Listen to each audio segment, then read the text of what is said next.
on out there? How things going with you? Hey, this is no more hiding in manhood moments, and we're excited about just being here today. This is our Thursday night podcast, and we got a good one for you tonight. So before we get started, we want to say what's going on, brothers. How you all doing today, man? Talk to me.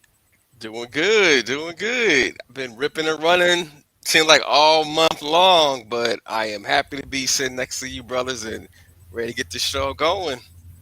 That's it. That's it, man. I'm telling you. So, T. Patrick, what's going on, man? Oh man, I can't call it. I might spawn it. Ain't that what you say? No, everything's been good, man. Just been extremely busy, kind of ripping and running. Also, Uh, um, so that's about it. This weather changing and whatnot, so we're gonna see what happens. Okay, all right, all right. So yeah, man. Hey, this is gonna be a good one, man. I'm telling you. And we got a special guest that's hanging out with us tonight, and we're excited about it. We got brother Kevin, Kev Harris. What's going on with you today? How you doing, man? Think you might be muted. You still muted, Kevy Kev? Am I on now? You on now? You on now? What's going on with you, man? How trying you doing? trying to learn this mic system here, man. That's all. That's all. I'm doing good. It's all good. It's all good, man. What's by the going grace on of with you? by the grace of God, sir, I'm doing okay. I'm doing okay. Man, we Excited. Man, we are excited to have you with us, man. I'm telling you, and we've been looking forward to this conversation. We've been looking forward to, man, just being able just to hang out with you a little bit today, man. And so I'm telling you, man, thank you for joining us today. No, and so we know that this conversation today is we're gonna have a conversation about addictions. But before we jump into all that, Kevin, man, tell us a little bit about you. Tell us a little bit about your background, man. Where you from? Well, I'm originally from Brooklyn, Illinois, Okay. not Brooklyn, New York. Most people get it twisted, Brooklyn, Illinois, a small town. As somebody used to dub it, Little Las Vegas. So by the Okay. by the way of East St. Louis, Washington Park, but Brooklyn bred. So Okay. 50 years old this year. Uh-huh. Congrats to I'm you. in the 50 club. So all those that's on their way, get ready. So And I when was that? When's that? When did you hit 50, man? July 12th. July 12th. All right, man. Okay. Congratulations. Telling you. Yeah, my son and I we share the same birthday, so hey, I'm blessed. I'm Uh, blessed. You all sure are. right. That's it. So I work at STD counselor in Okay. local health department over here. Okay. Been sober for 9 years, coming up on Christmas this year from Okay. alcohol. So Mm, I always tell people I'm recovering alcoholic with drugs on the side, which is what I did. okay. But deacon at Zion Temple, BCM in O'Fallon.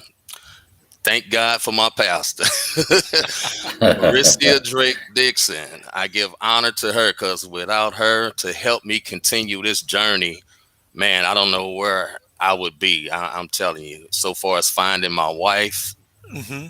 and she's listening and looking now, making sure I'm okay. So I just give my honor to my pastor for one, and Okay. all those who helped me throughout my journey and this Okay. continuing journey of all the people who I have come in contact with, All and my right. brothers from ABCU. Got a shout out to them. So That's it. That's it, man. We're gonna talk to them about that ABCU. But right now, man, we just want to talk a little bit about you and just find out some things about you. So you say you grew up in Brooklyn, right? You mhm. shared that with us. What was it like growing up in Brooklyn? Well, I mean, if anybody know Brooklyn, it's small, but it's large when it came to entertainment. Hmm. So I actually grew up in a household with drugs and alcohol, you Okay. know, and some people say it's in your DNA, or whatever what you see, what most kids see they mimic. Hmm. And I was just one who you know I took advantage of it. I abused alcohol. I didn't let alcohol abuse me. I abused alcohol, and I try to tell people that as I was, getting sober and learning, I learned that most of us are unstable in a way. They may say crazy or what have you, Hmm. but when you see a lot of stuff and you think it's an everyday thing. You know, Okay. my dad, he was a bartender in the clubs. Okay. If you know Brooklyn, then you know about Garrett's Disco Lounge back in the day. I see T Bird, he's smiling. My dad was a bartender. My mom was kind of like a socialite. My Okay. dad's mom sang in clubs. My dad's dad owned clubs. So it's like, it was in me, Okay. so just being around it all the time and seeing I was just like any child, curious. Hmm. Well, let me paint the picture real fast, because I have family that grew up in Madison. My dad's actually from Madison. I grew up in East St. Louis and in Belleville. So for anyone that's not familiar with the Brooklyn, Madison, Venice area, Lovejoy, when Yeah, people across the river at night say, "I'm across the river over to Illinois," they're talking about the gentlemen's clubs, the strip clubs, the rice houses. So right, that environment that he's talking about is, you're driving down the street, you pass some train tracks, and then you see a bunch of lights. Lights exactly. here, building here, and that's where men spend that paycheck. So I'm just giving the So whole so visual. Yeah, so I go. I may or may not know a little bit about crossing those train tracks. I mean, I may or may not, can't confirm or deny, but Hey, I'm not gonna front. Like the only time I've ever been across that way for that purpose was, I don't know if you all remember when the movie Players Club came out, right? And so when Hmm. that movie came out, my partners and everything, they were frequent flyers. I think they had VIP passes, and I had never been. So Yes. they was like, so we're gonna go over there and everything. And so, they, man, you gonna go? I was like, yeah, just go, because I'm thinking the movie is gonna be a reflection. Not at all. It was like, yeah, I was like, and I was, yeah, I'll leave So that that story little, right there. that little Vegas stuff that you saying, that is Well, clubs dealing, don't end until late. That's dealing with that for I'd always been a DJ, and Hmm. I'd been in the clubs for like over 20 years. So the thing that I tell people is that I let that life, the adult entertainment industry, consume me, and it wasn't supposed to be like that. I was supposed to be, I'm the second child of my mom. My sister, she's passed away, may she rest in peace. Hmm. But I was the one who was supposed to go to college Okay. and do something. And I did that. I went to Hmm. SIUE in Edwardsville for 2 years. And after that, I started selling drugs. I was Okay. already drinking, and I tell people that I drank since I was about 5. Mm. It was a family tradition. Back in the day, they used to say, drink this beer to get the worms off you. Uh-huh. That's what happened. Okay. okay. So from that point on, it was just like, as you get older, and like I say, as teenagers, we all get curious. I was just curious enough to Yep. just try it and just keep Hmm. going with it. Like I said before, I abused the alcohol. The alcohol didn't abuse me, but I drinking and drugging for 35 years. It's till today, it's still a little hard to live life on life's terms, and I'll talk about that a little later. yeah. It's interesting though. You made a point, Kev, about um, maybe addiction being in DNA or whatnot. And I've heard the term talking to a counselor about addictive personality, Hmm. and whatnot. Oh, oh, what can you talk a little bit about that? Like, what I mean, your feelings about that. I mean, you know, and how relative is that?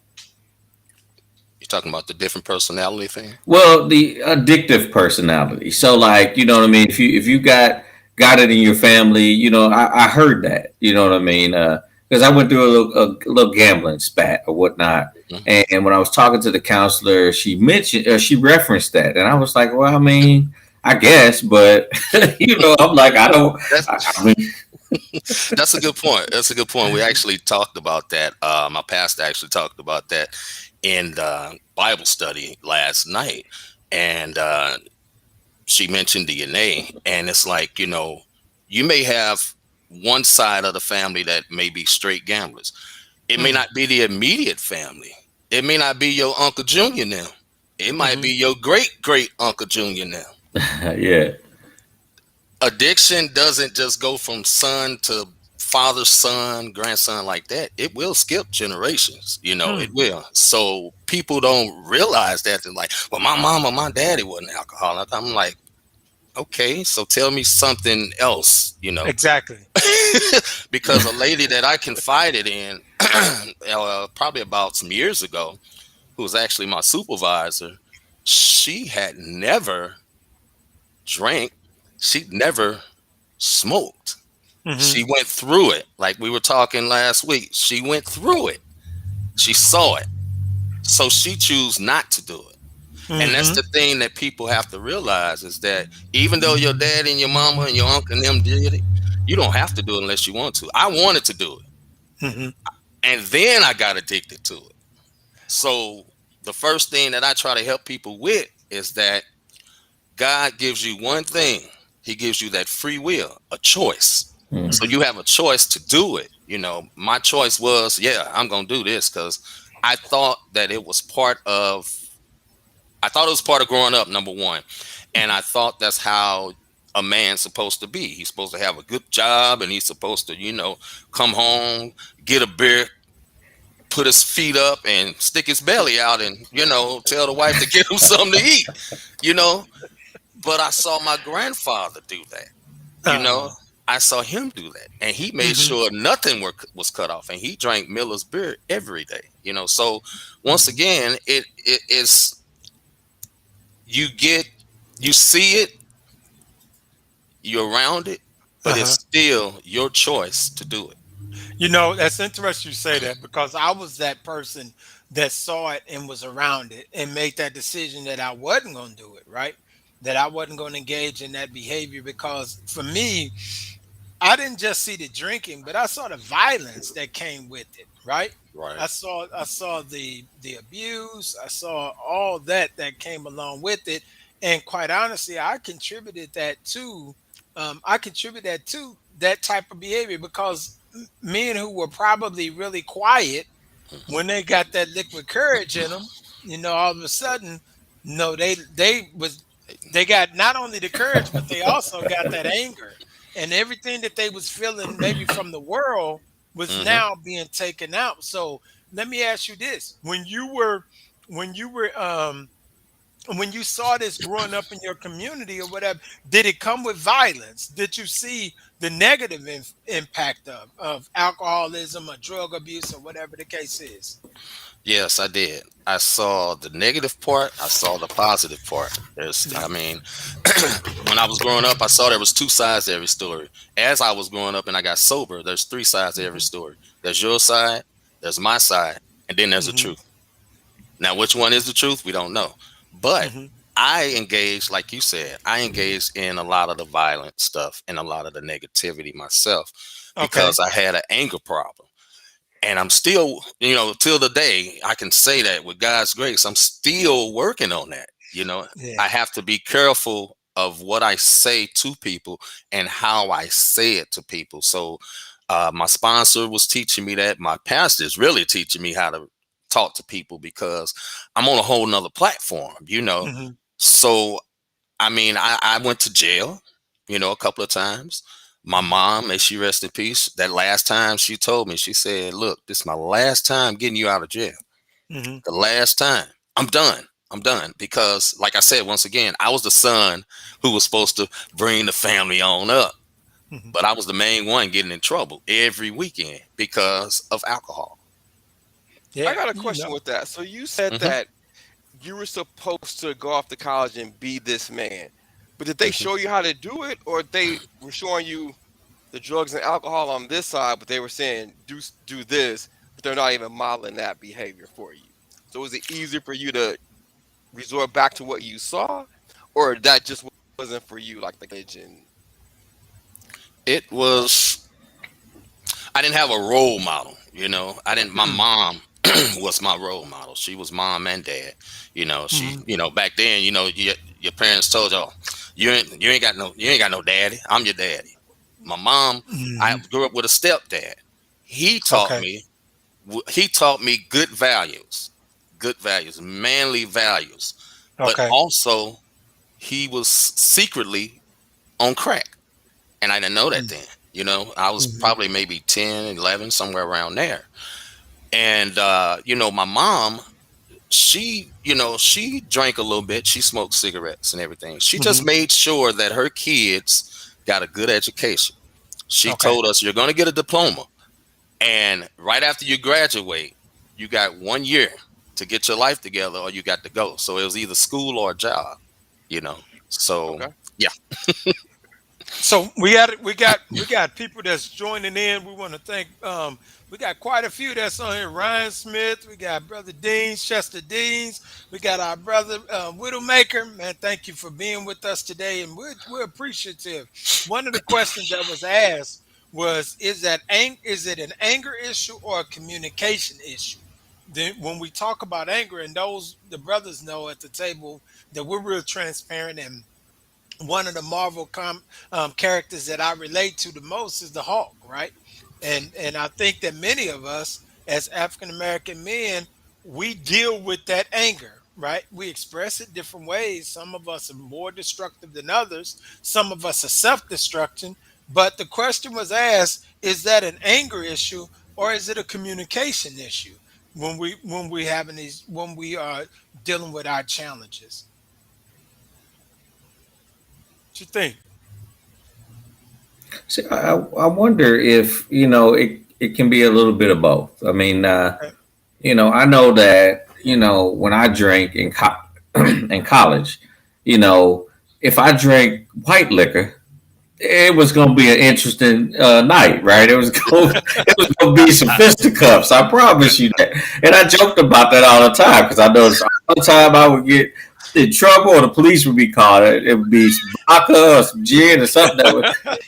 But if I drank Cavassier or even E and J or something like that, I was cool. Like you could bump into me and I'd be like, oh man, it's all good.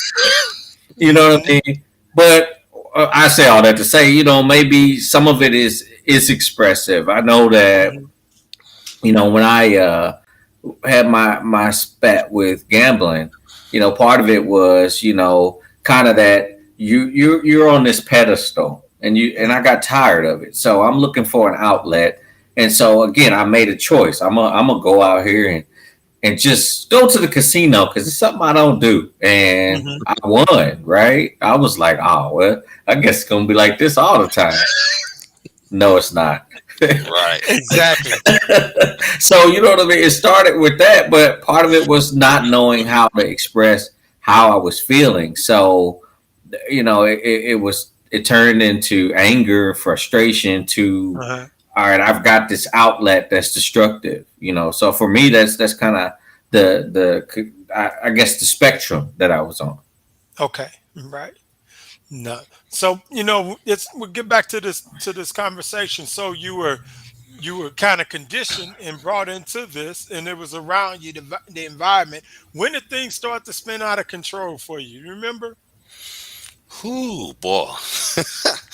Oh, plenty of times. I mean, the spinning out of control. Actually, I have to go with what T Diddy said. If I got a certain liquor in me, Okay. it was over. I drank everything, even Okay. beer. But if I mix my drinks, see, and that was my problem. I was more of the Hulk mixing my drinks. Okay. And then being out there, it was just like, most of the time I got, Mickey slipped in my drink and didn't even Mhm. know it, you know. Mm. But I mean, if that E&J, that was my last drink. If I got some E&J, yeah, the Hulk was coming out. Hmm. So yeah. So you find yourself in addicted. What started off conditioning, then it became a part of social life, and then all of a sudden it kind of took over, right? What Hmm. was that? What was the bottom for you? When did you hit rock bottom? Hmm. Rock bottom was 2012 on Christmas, and I was in a hotel on Christmas now from the night before, and I woke up with a stripper. I woke up with a pack of Newports Hmm. and a half pint of NJ I saw, and I looked around and I just said, "Wow, wow." Okay, I said, "Okay." Um, I said, "You got to go. We got to go. I'm done. I'm done. I'm done." Mhm. The crazy part is that when I got to Brooklyn, over my sister's house, which is where the family had dinner, my son, who was 4 at the time, little Kevy Kev the third, was Mhm. 4. He still walked up to me and gave me a hug. Daddy, Daddy, Merry Christmas. And that was kind of like the first time a little bit of, a little hallmark moment came, Uh-huh. little tears because he didn't know. His Mhm. mom, on the other hand, she knew exactly what was going on. She Okay. didn't, she didn't make a scene or anything like that. She spoke to everybody. It was like a normal day, So that was my rock bottom, 2012 on Christmas. Yeah. So what was it? What was the next step? So you realized that where you were and how you had disappointed your son, even though your son may not have known you knew. So what was the next step for you? The next step for me was, man, trying to see where can I get help. So me being, as educated as I think I might be sometime, I started searching that thing called the internet Okay. and looking up stuff. And I was looking for basically recovery substance abuse because I found AA though, Okay. basically, because I was more of a drinker than using drugs. And people don't sometimes they don't get the difference between, and I don't know why, because it's so simple. It's like, you say substance abuse, okay. Substance abuse, it can be anything.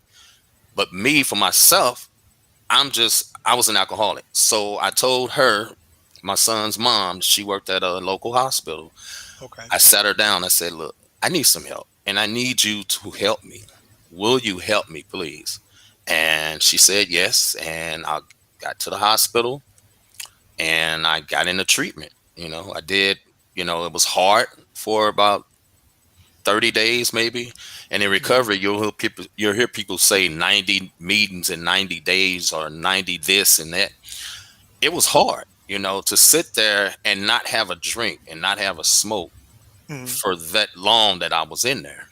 So she that was the next step, her helping me go get to the hospital, and me having the will to want to get sober. Okay. Okay, and Yeah. just in my line of work, I see a lot of, I'll say, defendants, people that's in the criminal system. They go and they get help at various times. Did you ever try to get any prior assistance besides when you hit rock bottom? Did you? um One time I did, because I had 2 years sober, and I didn't change my surroundings. And in recovery, there's three things you change: you change people, places, and things. Mhm. I changed people to a point. I didn't change the things that I did, really. You know, I had Mhm. stopped smoking cigarettes, I had stopped drinking, but there was other stuff that I kept doing, you Mm. know. Okay. So I just kind of fell back into it. It was, yeah, I basically fell back into it. So How'd you feel when you found yourself back into that same space? I was happy and hurt all at the same time. I can be honest about that. It was, Yeah. Yeah. it hurt like crazy. I was like, Man, I was like, oh well, I started back making, getting back in the clubs, making the money and all of this stuff. But all those Mhm. behaviors that I had before, they kept, they're always creeping up, but they went in full effect that second time, Okay. before this time I stopped. So How did this impact your marriage? Because you had your son's mom. You mentioned her. You were you all married at this time, or is it no? yes, Okay. yeah, we were married at the time. It affected it. I think it affected maybe I want to say my son, Okay. because like I say, he was young, but he know his daddy. Hmm. My thing is that I didn't want to disappoint him. Okay. I could see the hurt in her, but then again, she really didn't trip. She wanted me to get help. Hmm. I just didn't know how to ask her at the time, you know, Hmm. because of my, that pride. It sank in, and I just didn't want to. But yeah. That's something when we think about this and thinking about knowing how to ask for help. And far too often as men, and this is no more hiding, Manhood Moments podcast. And the purpose of this Mhm. podcast, for those who are listening again, is to have authentic conversations such as this, to understand that we struggle with something. And so when we titled this Overcoming Addiction, we didn't specify which one, because we're all dealing with something. But one of the greatest challenges that we can attest to here on the table is the fact that being able to come forth and say I need help, being able to recognize and be able to open our mouths enough to say I need help, right? That's hard. That's very difficult. And that's why we got to have these conversations, because we have to normalize the need that men have for help. We got to make that normal and not abnormal. We need to make that a strength and not a weakness. We need to make that man a courageous man and not a weak man, because he says that I need help. And we need to go to our brothers and check up on them as well and say, "Are you okay?" Because as guys, we're quick to say, "Let's go kick it. Let's go hang out. Let's go get some drinks. Let's get some beers." But it's not that, "Hey man, sit down. Let's just talk. How are you doing?" I can just think about just a small, I mean, a little bit of what Kevy was talking about, where I had a bad breakup in college. And Mhm. then I went through my little depression, all that, but it was all about going, getting some drinks, kicking on the weekends. And it was me going to get my daughter one weekend, and she didn't want to come with me because I had not been seeing her consistently. So I understand that feeling of hurt, but when you're hurting, all your partners are like, "Man, let's go kick it. You get Yeah, over her and let's hang out." So we gotta change how we approach each other and be like, "Man, are you good? Let's go yeah, for a ride. Let's go to the park and just talk." But we're used to, "Yo, dog, get over it. You'll be all right. I got something else for you." And there's normally some drinks and kicking it and chasing tail. Yeah. So, Kev, you talked about being in recovery, right? You know what I mean. So, what is that like? I mean, you know what I mean, on a day to day basis. Like you had 2 years sober, kind of fell back, you know what I mean. But now you're 9 years in, right? Come Christmas. So, like, what keeps you going? That's a crazy question, but I just tell most people want a certain answer, and I can't give them that. I can only be me. The only thing that I can think of is God. That's it. mm, That's it. That's the only thing that my faith was strong enough to keep me sober, hmm, and it's Yeah, still strong enough now to keep me sober. And I get that question like you just asked all the time with people, and that's why I always try to talk to them and help them, not to tell them what to do, but help them realize their strength, because my recovery isn't yours. You can't get sober how I got sober. hmm. I always hmm, tell people that I'm just one drink away from going back out. I can get mad, I can get frustrated. Life kicks in. The one thing hmm, about recovery is that living life on life's terms is very hard for me. Now I Mm, say that not just sitting here shaking and every day I'm looking around and all that. No, I live my mhm, day thanking God in the morning, thanking Him in the evening, kissing my wife in the morning, kissing my wife in the evening. As long as I keep my faith, I know that I can overcome anything, and that's just me. Somebody else might have a different answer, and that's fine. Whatever keeps you sober, I'm gonna help you with that. mhm, But I still tell people that when you look, if you Matthew 6:33, if you seek God first, all things shall be added to you, mhm. and it'll work for you because it works for me. No, I noticed you preference that response with some people may not agree or some people may not like this response. Why do you think we're so resistant to the power of change through our Savior? Why do you think there's so much resistance to that? When it comes to recovery, I mean, this has been like a lifelong fight between, religion and spiritual. Hmm. I recently just stopped saying my higher power. The Hmm. reason why is because my pastor taught to me. Now, in recovery, when you say higher power, you're talking about God, but they use higher power. Hmm. In the church folk language, they say, my God, Jesus Christ, my Savior. And I think that, with us being black men, it's like, you don't want to say the wrong thing to the right person. Hmm. It's like you're trying to impress somebody else. When you get in recovery, even when you get, a man of God, you cannot pretend to be somebody else. You have to be you. So I have to be authentically me, Hmm. and not be ashamed of my God, and not tell people, even in recovery, and they might be Catholics or whatever, to Hmm. tell them that, okay, yeah, my sponsor helped me out. But I always told people this: there's three things. There's my God, my sobriety, and my son, which led me to my wife. You Hmm. take that in reverse, because without God, I wouldn't have a relationship. I wouldn't be sober.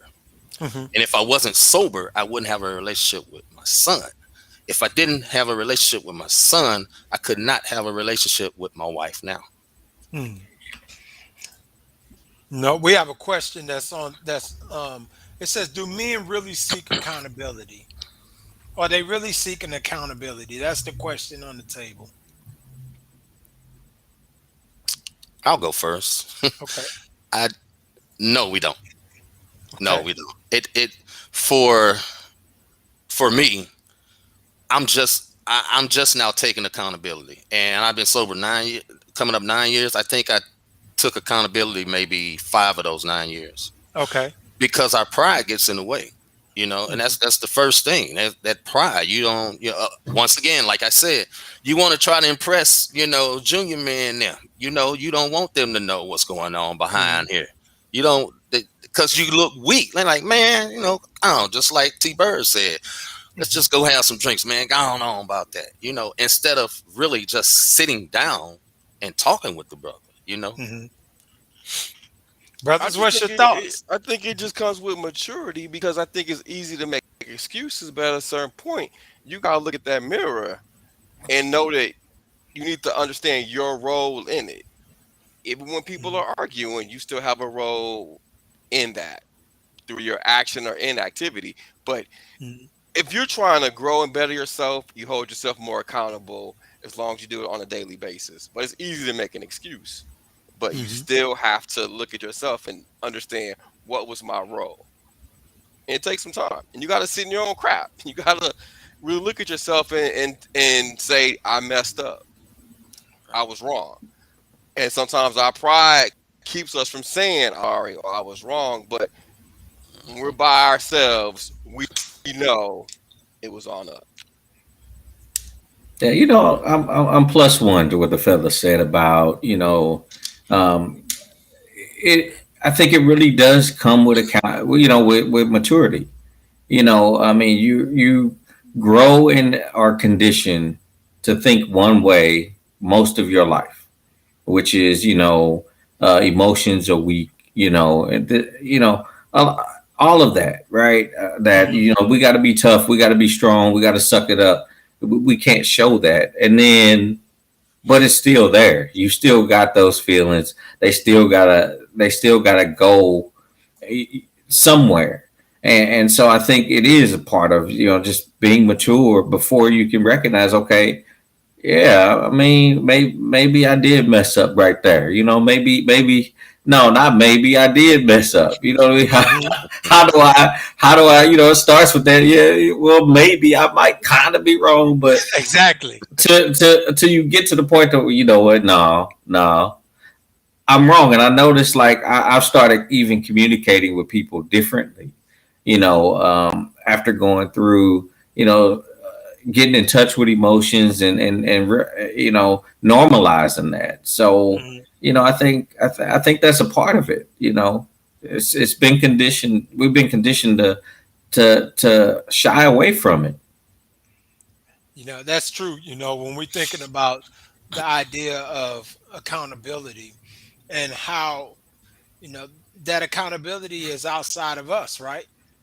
And so many times we want to hold ourselves accountable secretly, saying, okay, well, I'm not going to do such and such. I'm not going to do this, right? But we don't want to say it openly because quite honestly, we know within ourselves whether or not we're going to do that thing again. And so rather than face someone calling us on it or even facing the fact of failing, right? We'll keep that things and try to work on it secretly. But some situations we got to bring out in the open. We got to bring it out. We got to just completely, this is called no more hiding for a reason, right? Because the only way that Adam was going to be able to find redemption is if he came out of hiding. He had to come from behind whatever he was hiding, which really wasn't even covering him for real, right? He thought it was because he was in a fallen state, but it really wasn't even covering him. And he didn't realize that the place he was trying to hide the external, but really it was the internal things that really was exposing him and making him feel ashamed, making him feel guilty, making him feel messed up, right? So we have to remember that, man.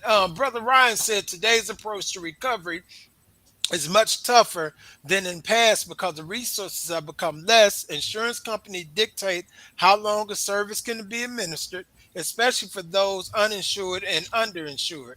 The new service approach recovery, like everyone, recovers the same.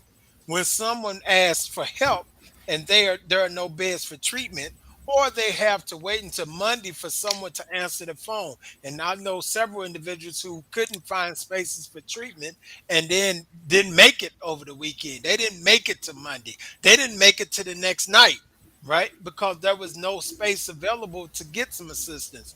And then Brother Ryan Smith says 30 to 45-day treatments used to be the standard, but now the drugs are stronger. They typically max out at 21 days. Brother Widowmaker said most people are seeking acceptance, right? So what's your thought about that? That Yeah, need for acceptance. real quick, everything that was stated is spot on because with our job, we sent somebody to treatment and it used to be 28 days. Then it went down to 21 days. And then also they're looking at different drugs too. If you're heroin fentanyl, you're jumping people that might have like a cocaine habit. So they're even Mhm. changing the entrance. So the resources are there, but they're not like they used to be. Hmm. What we think about, and I'm gonna say shout out to Lady Sanford Peacher. We got to get her husband. He's a powerful man. We got to get him on this seat, and he can sit and talk with us a little bit there in Bloomington, Normal, Illinois. And so, but what this idea of acceptance? Most people are seeking acceptance. We got Brother King Ramses that stated pride can prohibit a man from reaching his true potential. So either one of those, just talk about it. Either acceptance or pride, right?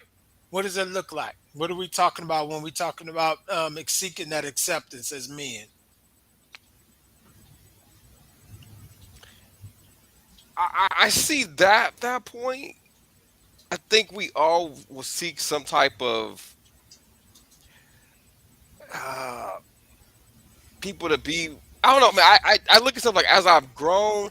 I don't worry about necessarily like fitting in, but some people they want to be part of something. So it just already my thoughts are like all mixed up, man. So what's the question one Okay. more time? Like I kind of know what I want to say, but So so Widowmaker stated that Widowmaker said that most people are seeking acceptance, right? except okay.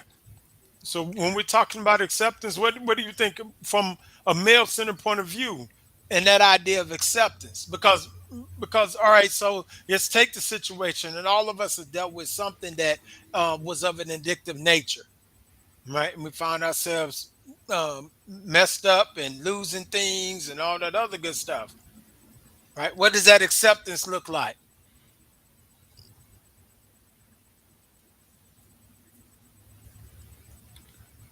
Well, I ain't done this in a while, so you know what I mean. I'm gonna preface this with a quote from my favorite undiscovered, unsigned artist. But you know what I mean. Look up at one of his songs, "Wake Up." This rapper from North Carolina said, we seem inclined to praise whatever shines, resulting in humility's lost battle and pride. So that's what this makes me think of, and it's something I took. I hear lyrics, I kind of see them in words when I hear them, and I'm like, man, I can apply that. And I've been saying that for years to remind myself that we spend time chasing acceptance because that's kind of what society tells us, right? I even told my son, I'm like, look, you really got to know who you are, because people are going to treat you based upon what they think of you.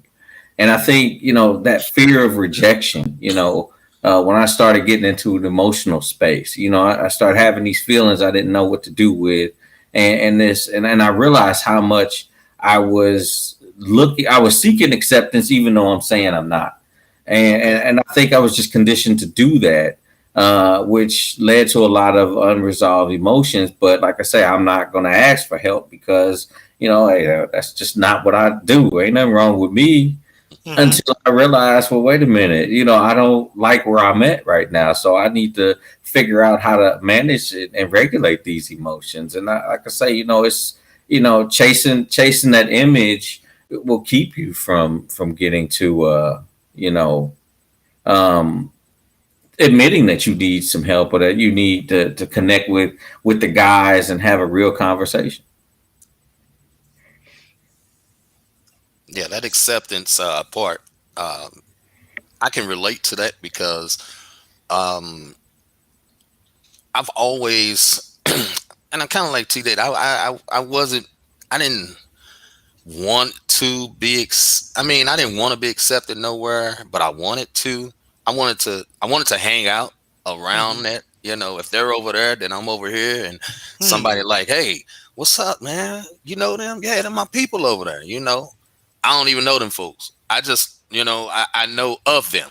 You know, Hmm. and I was never in a. I was always in different clubs in school. You know, I'm more of a school person. I wasn't a a service person. You know, because I Okay. didn't like taking orders. You know, I'm Uh-huh. hard headed and I'm stubborn like my mom. You know, but I didn't get into a fraternity or anything like that because I hung with all of them. I hung with, I grew up with Sigmas.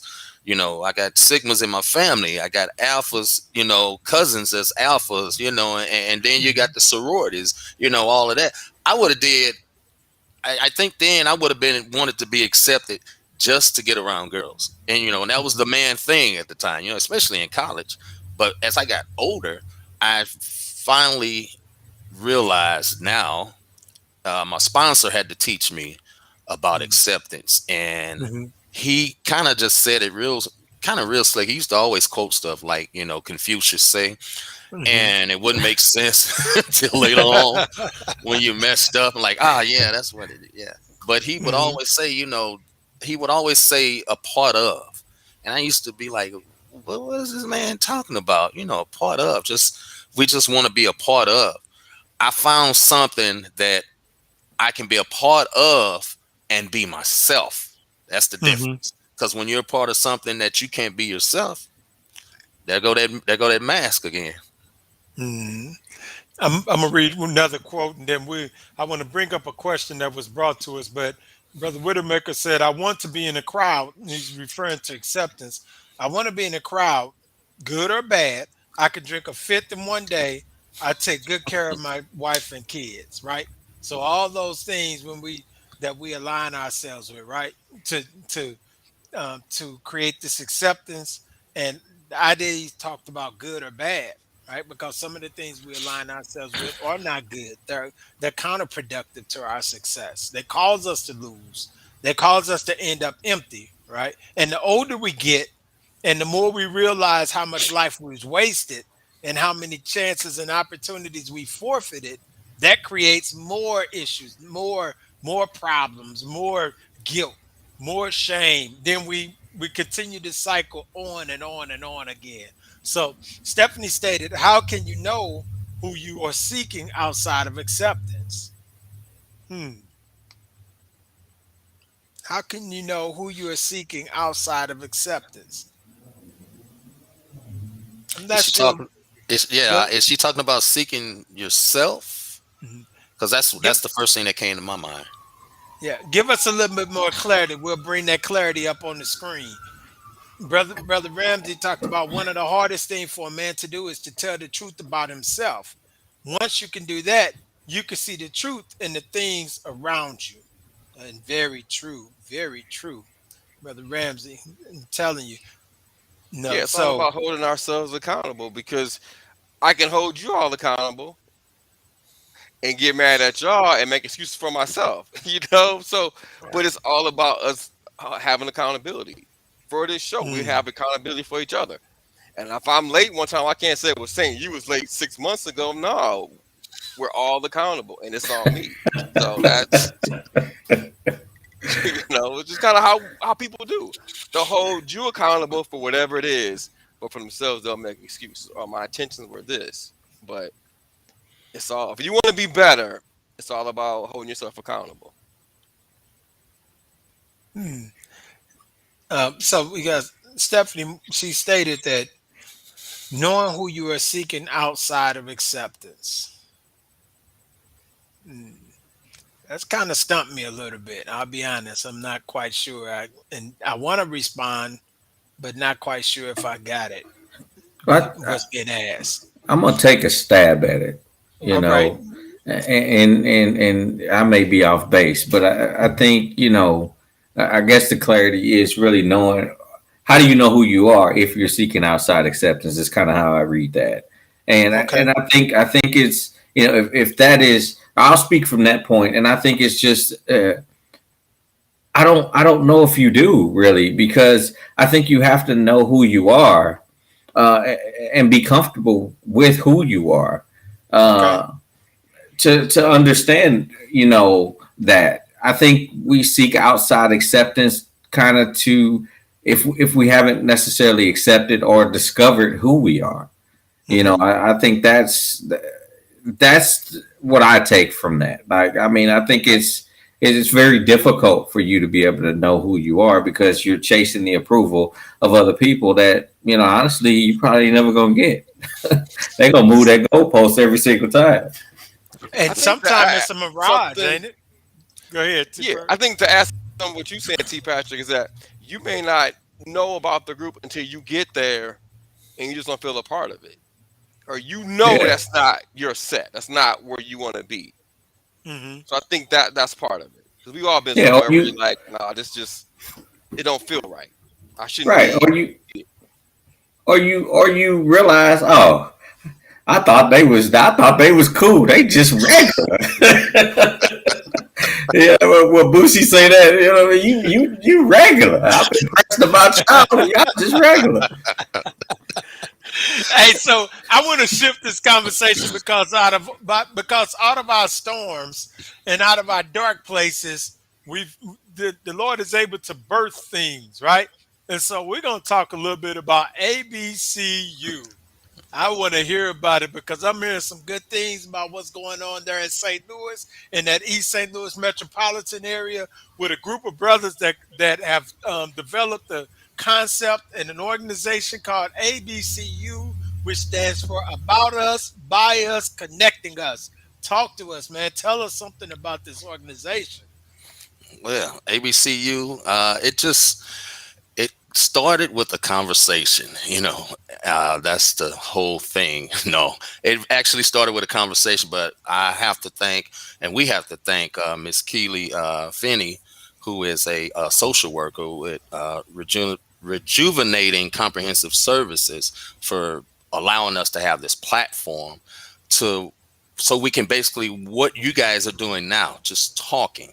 And it started off as a conversation, and let's um, lay some stuff out there and talk and blah blah.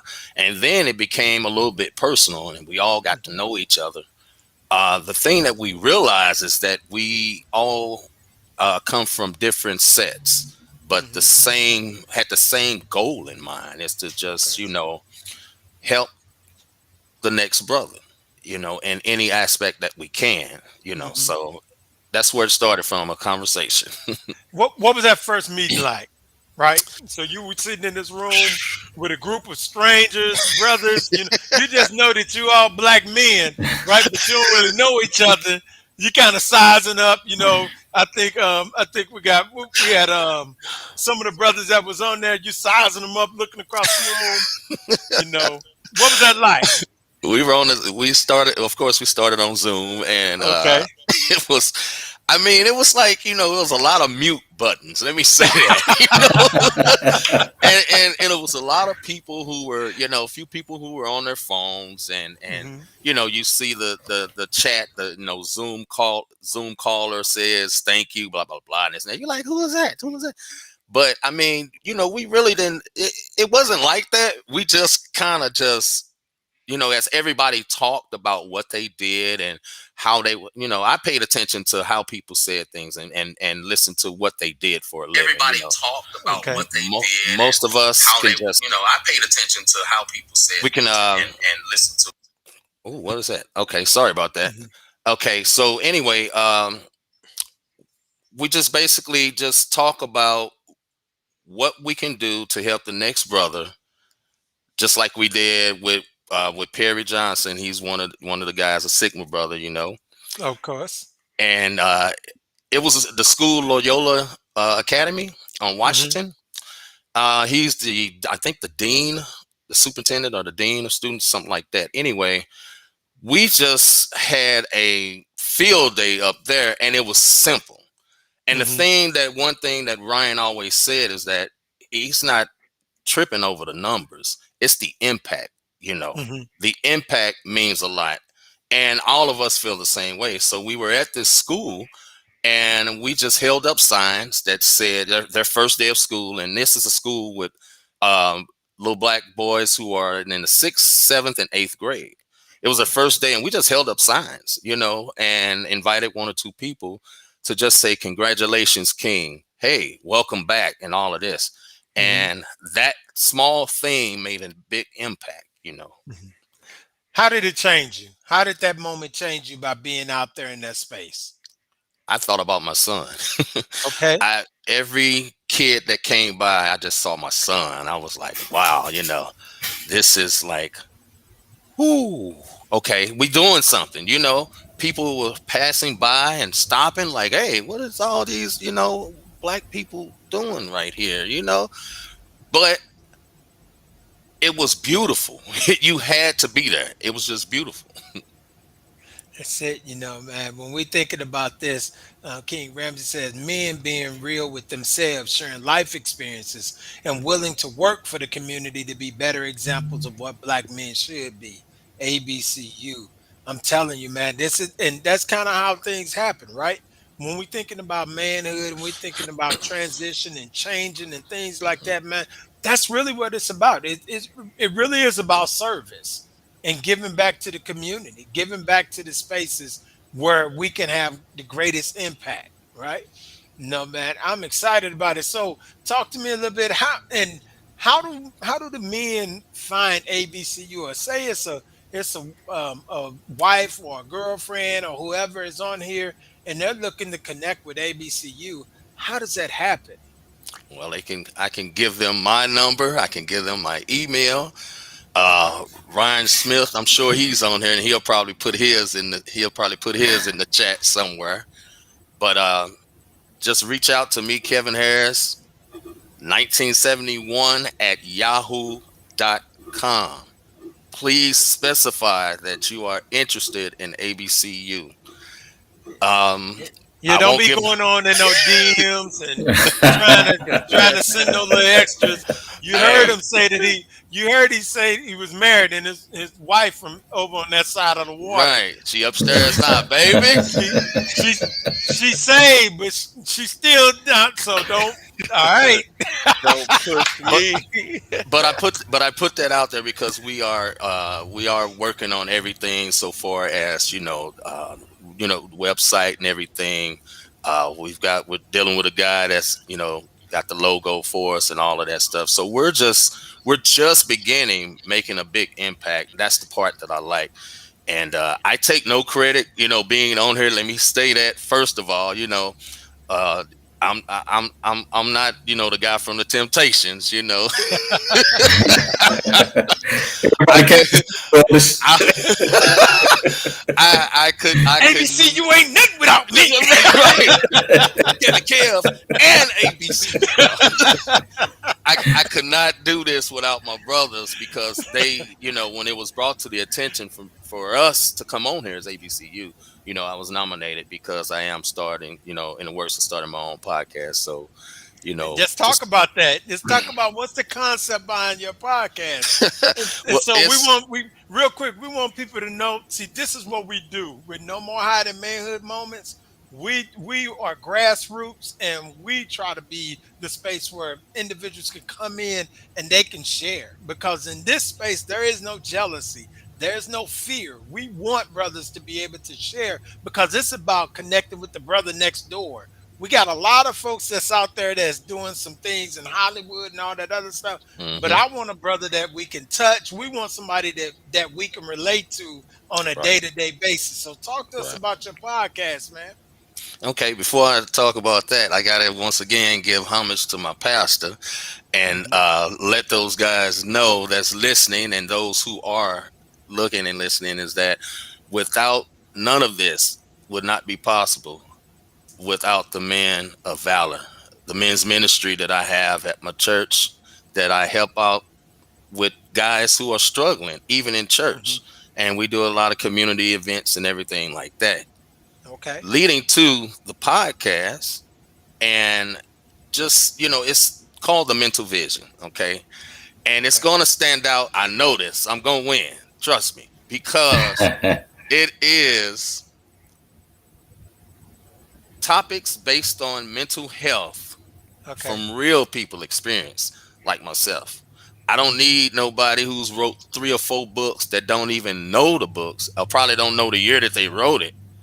I want somebody, like you said, I want to see a local person that's right next door across the street that's constantly picking up that can or that bottle or sniffing that stuff.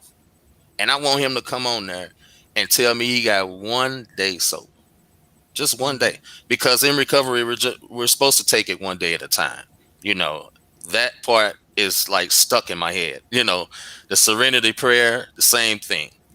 And I just want to let people know that, you're not alone. There's Mhm. somebody out there, even this deacon in church, this well educated black man, this petty dude right here still deals with this stuff on a daily basis. And like I said Mhm. before, living life on life's terms isn't that easy for me. But I Mhm. got my God. So I just want to, let's let people know that there's a show, there's a platform for you to talk. And like this platform, be open, no jealousy. That's it. That's it. We got two more questions. Want to ask, and one of the questions is, does ABCU do mentoring? Yes, we are getting involved in mentoring. We're mentoring all types of, let me say this. We want to mentor the young people because the young brothers, of course, we all have sons. And we want to try to mentor to them more.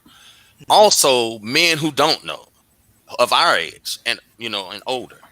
Hmm. So Okay. all over the table with that. All right. And then there was a question that I want to go back to because I Hmm think it is important. It says, how do we overcome the shame? What strategy did you use to overcome the shame that you were dealing with as you were getting through your recovery and you had a relapse, but you got back on it? How'd you overcome that shame? hmm Honestly, I didn't care. I'm one of Okay. them people who are very blunt, like my mom. I didn't care. At that point, I didn't care because I knew what was best for me. And once you realize what's best for you, nobody else can tell you anything, not anything. So I just kept going to meetings, but I kept using my coping skills. I kept connecting with people of like mind who were sober more years than me. And I connected with newcomers because that taught me about the first day of my last drink. So I kept those tools with me. I kept those people around me. And I did the one thing that you're supposed to do. I changed people, places, and things. Hmm. Hmm. Which one was most difficult to change? People. And why? You know, you can't just throw that out there, right? You know, we're going to always because have a why. Okay. because of family. Family is most of my family. They still drink, they still smoke, and that's fine. You know, Hmm. um, I don't, I do not. They can come to my house. Let me say that, but they have to bring their own bottle. Now, if you bring me a bottle of water, that's fine. You bring me a Red Bull, that's okay. But family, I think, and anybody in recovery should agree with this, that is the hardest thing to change Hmm. because you can't go to the barbecues like you want to. You can't stay over this late Hmm. no more because you got to go home. And then me myself, I start smelling it. I'm deuces. Yeah, that's it. See, Patrick, what you think, man? But people, places, a thing when you were dealing with change, right? Which one was most difficult for you? I mean, yeah, I would agree with Kev on this one. Is that it's people. I mean, changing places is kind of easy. You just don't go. But you know what I mean. How do you disconnect from people you were connected to? You know, that's hard. You know, when you've developed emotions and connections and whatnot. You know, Hmm. I always say the shortest distance between 2 points is a straight line. And so what I've learned is that sometimes you just got to go through that pain, Hmm. because it's for your greater good. But I mean, it's still hard. So I would Yeah. say that that's the hardest part. Yeah, I think it's unanimous. The people is difficult because sometimes we don't realize just how connected our behaviors are with individuals, right? There are a few of us that do things on our own. Like sometimes you hear people say, well, you go commit if you're gonna do something, do it by yourself. But very few of us do it by ourselves. We Right. tend to do those things in conjunction, maybe just one person, right? And but that one person is can be a great influence on us, even if they're not intending to be, Yeah, because 100%. sometimes it's not about them encouraging us to do it. Sometimes it's about them not discouraging us. And Right. because they're Yeah, not discouraging us, it feels like they're in agreement with it, right? Because they're hmm not telling us, man, you shouldn't do such and such, or whatever the case is. So we have to think about that. Stephanie said, what do we put in place of the people, places, and things in recovery to as we're recovering? I would say you put what you want, and that's an honest answer. You have to do what works for you. Mhm. It's not like I didn't get rid of certain family members or anything like Mhm. that. I just know if I go over here over this person house, I know what to expect. Mhm. It took a long time for me to actually sit in a room with people who smoke and drink. Mhm. I still have a little, every now and then, Mhm. but still, again, I don't have all the answers. I'm not all the way there. mm, Mhm. I know how to manage myself. I don't know Mhm. how to manage people. You know what I'm Yeah. saying? I can't say, hey, y'all know I don't smoke or drink, but I'm at their house. How I'm gonna tell Mhm. somebody what to do at their house? I can't do that. So, it's yeah, man, it's that the people thing. I'm still learning. That's true. There was a question that was out here. It says, "Have you ever used unhealthy coping skills, and what did those look like?" So we start with what you think. Ever use unhealthy coping skills? I can speak. I can answer that. Yes, right. Yeah. Because most of the time, when I think about one of my biggest advice, I told you all, I did not do alcohol and drugs and all that, but my vice was women. And so, as a coping skill to keep from dealing with one, I dealt with somebody else, right, or multiple, right. So, and that was an unhealthy coping skill because of the Yeah. fact of I didn't want to deal with me, Hmm. right? And so, what my issue there with that person? So, I cope with that by moving from that space and going to this new space, right? That's how I'm gonna cope with that because, of course, if I get in this new space, then of course everything gonna be good for a Hmm. little while till I showed up. And when I say I showed up, the real me showed up. And when the real me showed up again, then all of a sudden that space became unhealthy. Not Hmm. realizing that my coping skills with that cycle I was talking about and how I was going over and over and Right. over and over and over again. Right. Right. So those unhealthy coping skills, man, they have a way of finding us out, but we can't see it because we're so used to it. We're so used to incorporating them in what we do in this life. What's your thoughts? Yeah, I agree. I mean, I learned some pretty interesting coping skills, throughout life. I mean, that yeah, there was a point in time I wouldn't have said that they were unhealthy because for me, I wasn't nothing wrong. It was, but look, when I look back and saw, okay, I'm acting out of character. This is not me. This is not what I want at this particular point. It's like, okay, I've Mhm. got to make some changes. But yeah, I mean, we know me. I've gambled. I've women. I mean, shoot, I've done. Yeah, I used whatever I could use to Mhm. numb whatever pain it was to cope with what was going on, and still learning healthy behaviors and healthier behaviors. Every Mhm. day, every week, every month. You know what I mean? Learning something different and how to deal with that. But I think part of it is Mhm. just accepting me. Yes. I Yes. agree with that. The accepting part of me. I think my unhealthy coping skills. I did a lot of cross addiction. I Okay. substitute one for another, and I thought it was okay because of the fact that okay, well, I ain't had a drink in about a week. I'm gonna go on and snort me a little bit with this little girl over here.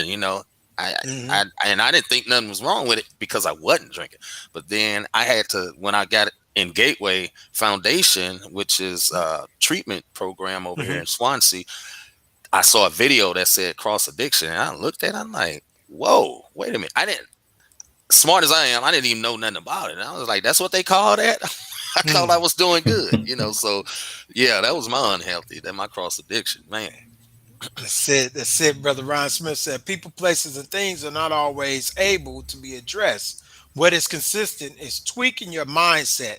The best way to do that is to build up on your small victories. Examples: showing up, not taking the shortcut to a solution, accepting accountability, and the consequences of our action. And how critical is that when we accept both of them, right? Because we don't always get it right. Right. Sometimes we get it wrong. Sometimes we're off completely. Right. So it's important that we accept both the victories because we want those da da da da da Hmm. da, but we don't want them knockouts. It's like, okay, we don't want Right. that at all, right? So it's important that we recognize both of those. No, and then Levada, my wife said it's difficult to admit our own issues. That's very true, especially for us as men, right? It's very hard for us to admit our issues. Part of the reason I think it's hard for us to admit our issues is because sometimes we're in relationship with people that don't never admit anything. So we're like, I'm tired of admitting, right? But then the other part is that I had to throw that one out there. That's You good. sitting there, you sitting there admitting it. They be like, "You sure right," and then you wait. Okay, you go admit. Mm-mm. I'm okay. Ain't nothing wrong with me. Me If, too. if we Oh, can, okay. if we can fix you, then we can. I know the women ain't saying that because on the womanhood takeover, boy, we got it. They gave it to us. So Yeah. Doc was there. Hey, we got it. We got it. Hey, you know we still gonna get it regardless. So you know what I mean. It's coming. Take over or not. man, Whew. this has been a great conversation. I tell you, man, I've enjoyed this conversation, brother Kevy Kev. Man, thank you for taking out the time to. Stephanie said we petty. Yes. King Petty.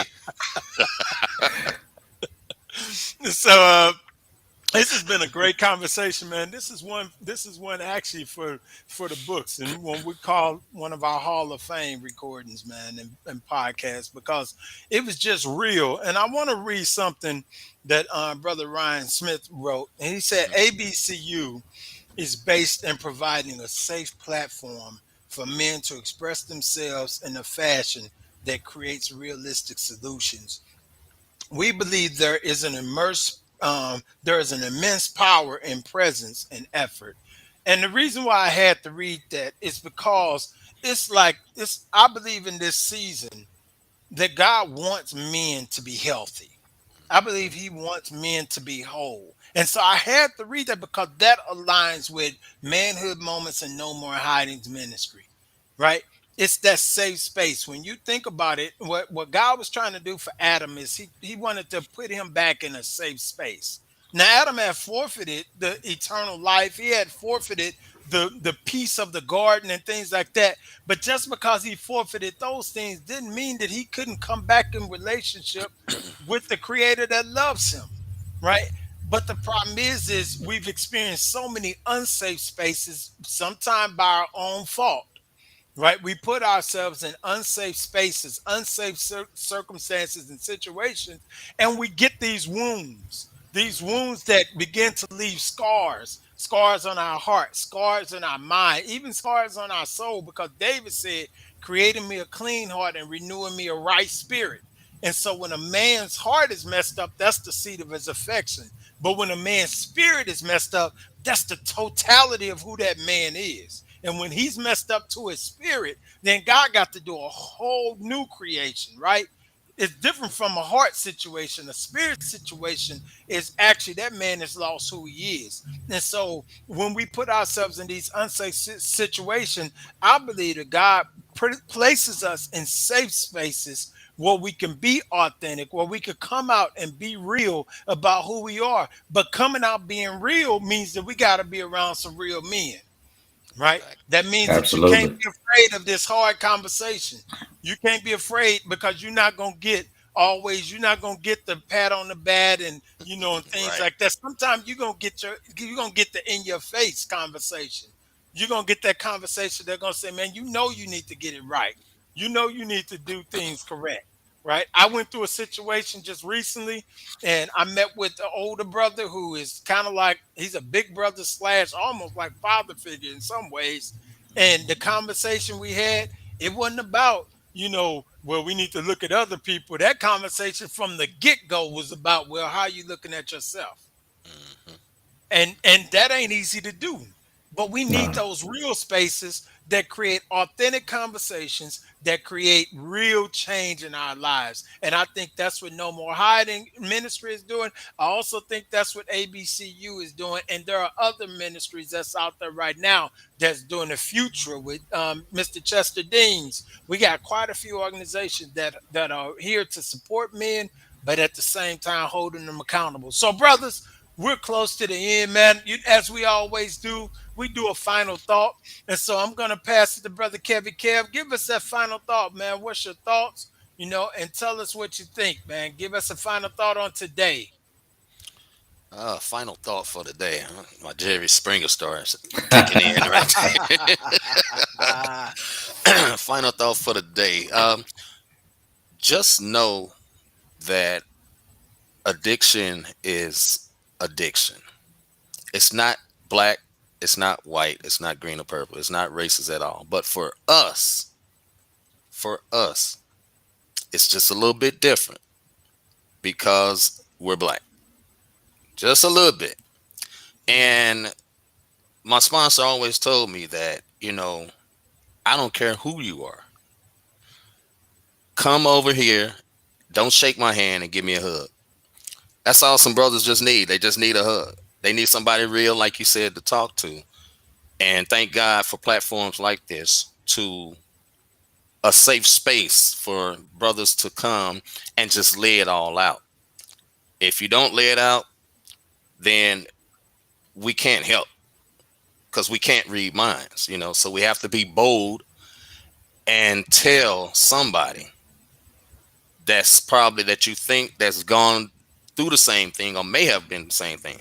Ask questions when you don't know. The best part of a conversation is not talking, it's listening. That's it. That's it. That's powerful, man.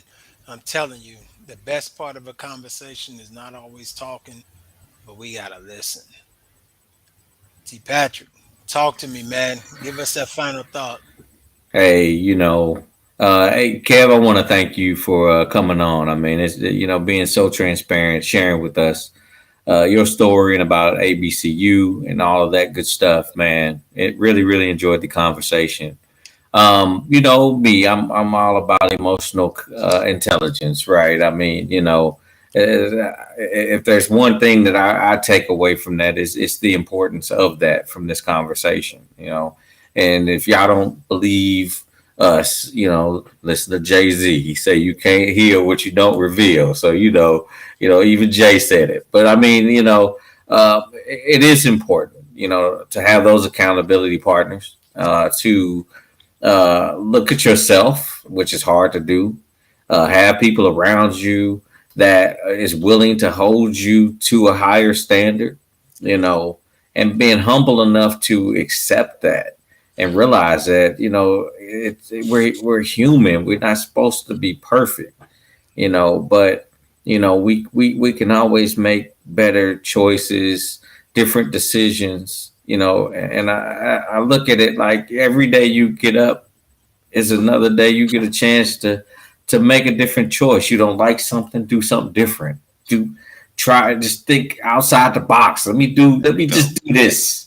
And I think that's just important, man. And so that's my what I take away from here. I love these because it's like learning experiences. But for me, I'm talking, but I'm also listening too and taking notes and seeing how I can be better. So I think that being connected to brothers like you guys, just makes me want to be a better man, and in many ways a better man. So That's it. That's it, man. Thank you for those words. And no, I think I've given my final thoughts. I do want to remind everyone that if you're looking for a space, if you're looking for some support, right, you have ABCU right there in the St. Louis metropolitan area. You can reach out to Brother Kevin. You can reach out Brother Harris, Brother Ryan. Man, and those brothers are there. They're there to support you. You have no more hiding. You can always reach out to us at www.nmh4men.org. Right. We also this podcast is available on our YouTube channel. That's no more hiding for the number four men.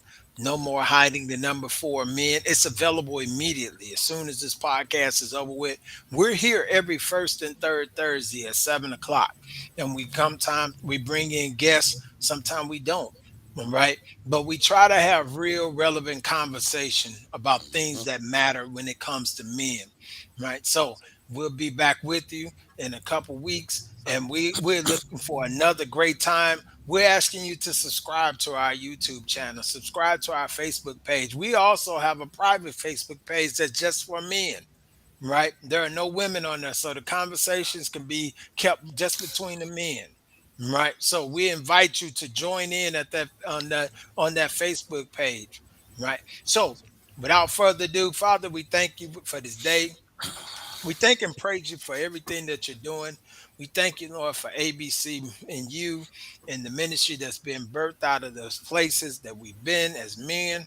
We thank you, Lord, for Brother Harris and Kevy Kev, how he came in and just was transparent. He just fit the space. And we're thankful for everything that you've allowed him to get through and to overcome, his family, his wife. We thank you for the community that he serves. And we ask that you would touch every individual that listened in today, or those who are listening in the future, that they will be blessed, and that there will be change, true deliverance, true breakthrough in the lives of men today. We don't have to walk and live in a place of hiding. We don't have to walk and live in a place of shame or guilt. We could come out of all these spaces and find the help that we need. We pray for families and men who find themselves in addiction of any type, whether it's alcohol or drugs, whether no matter what it is, that you, Lord God, that you would touch them, that you would help them break every yoke and destroy every chain, every fetter that holds him, that he will find deliverance, even if it's from his childhood. We ask him for deliverance now for that man, and that he would find new life through you. You say, who the Son set free is free indeed. So we stand on your word that no weapon is formed against us that can prosper. And so we thank you now. We bless you. We give your name the glory. Amen. Amen. So, Amen. as we Amen. said, until the next time, remember my manhood, my mission. Be blessed, brothers. Thank you.